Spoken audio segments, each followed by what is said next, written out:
The first benefit to being open-minded is that it puts you on a path to continuously learn new things. For example, just think about anything that you've recently learned that's different to your current ideas or belief system.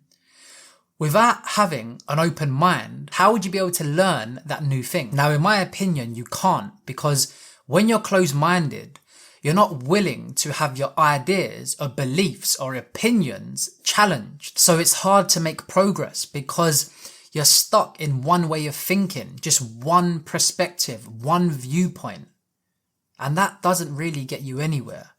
You just remain stuck. So the fact that you was willing and open to learning something new that's different to your current ideas or belief system proves the power of what having an open mind does, because it allows you to become more educated, and it's easier to progress that way because you're not seeing things in a one-dimensional view.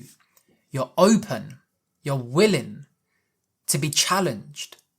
You're open to learning something new, irrespective of your current ideas or beliefs. For example, I first learned about SEO around 2012, 2013.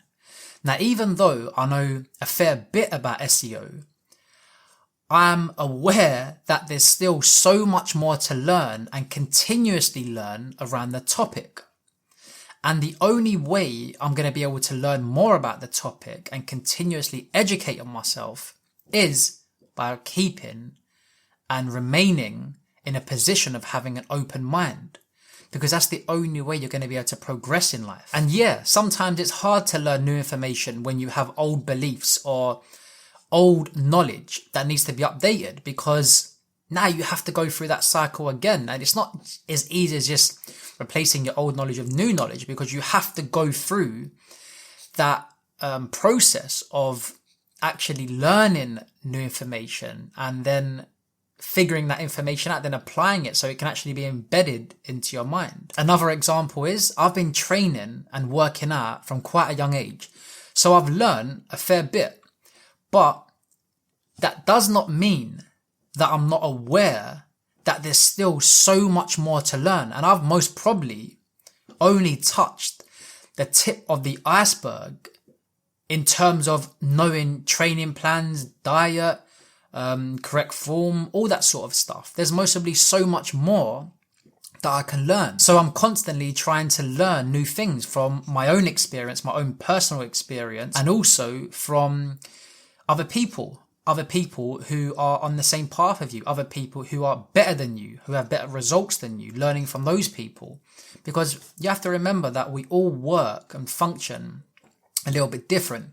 We might have the same overall skeletal structure, but we all move a little bit different. So we have to experiment. We have to try and see what works for us. But the point is, doing all of this means that you have to stay in a position of being open-minded. You have to remain open-minded, because if you're not, you'll close yourself down to new information that comes in. So it's only by remaining open-minded that you're able to learn new information and improve yourself, because if you're not open-minded, you're going to be reluctant to listen to other people, their advice, their opinions, which it doesn't mean you have to accept it, but at least try it. At least have that thing within you where it's like, well, I don't know everything. I'm not the expert. I'm not the master. I'm the student in everything. We're all students of life. So we can all learn from each other. Now, before we move on, my name's Luke, and this channel is all about personal development, and I'll be sharing the things I've learned and continuously learn. So if you enjoy content around trying to improve yourself, overall personal development, then make sure you hit that subscribe button. The second benefit of being open-minded is that it makes you less judgmental. Now, when a person is judgmental, they form an opinion, a belief, or idea about somebody before they even know anything about the person. For example, let's say that you've just met a new work colleague, but based off your first interaction with them, you make the decision, you make the assumption, and you decided that you don't like them. But the fact is, you don't know anything about them. Maybe they were just a little bit shy. Maybe they felt a bit awkward.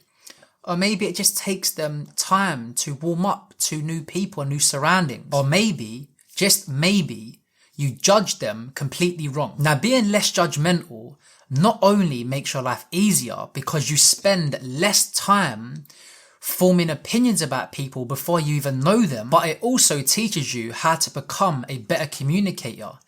Because in order to stop judging people, you have to ask them questions in order to find out the answers that you're looking for, which by default leads to you having to have back and forth communication with them, which ultimately is going to make you a better communicator because you're engaging in communication. So the next time you feel yourself judging someone, prejudging them, try your best to hold yourself back from making assumptions and spend your time engaging with them, asking them questions, rather than making things up in your own mind. Now, just to be clear, not judging people is a smart choice to make, but that doesn't mean that there's not going to be times where being judgmental can be very beneficial and necessary. But that topic deserves a video of its own, so I'll be shooting that video in the near future. With that said, if you want to know what I personally do to deal with closed-minded people, then make sure you click here, where I shot a video on that exact topic called How to Deal with Closed-Minded People.